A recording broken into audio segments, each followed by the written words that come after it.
আশা করি সবাই অনেক অনেক ভালো আছেন। তো আমরা কিন্তু তেমন একটা ভালো নাই। গতকালকে থেকে একদম টানা বৃষ্টি দেখতে পাচ্ছেন, এখনো ছিটাফোঁটা বৃষ্টি। হ্যাঁ, ঘর তো পরিষ্কার করতে হবে, সেজন্য সবগুলো ছাগল বের করে ঘরটা পরিষ্কার করে সবাইকে খাবার দিয়ে দিছি। তো ভিডিওটা একটু অন্ধকার অন্ধকার হয়তো হয়েছে, কারণ হচ্ছে গিয়ে বৃষ্টি, বুঝতেই পারতেছেন।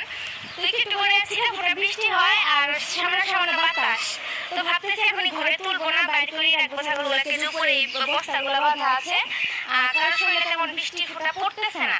আমার দু একটা ছাগলের কিন্তু অলরেডি ঠান্ডা লেগে গেছে। হ্যাঁ, তার মধ্যে আমার এই যে বেড়ার বাচ্চাগুলারই, বেড়ার 3টা করে বাচ্চা হয়, প্রত্যেক ব্যাচে একটা বাচ্চা ঠান্ডা থাকে। যেমন প্রথম ব্যাচে এই যে ঝুলার মূলার মধ্যে ঝুলার ঠান্ডা সমস্যা ছিল, তো আল্লাহ রহমতে এখন বড় হওয়ার পরে বাচ্চা কাচ্চা দেওয়ার পরে এখন ও মানে ঠান্ডা সমস্যাটা নাই।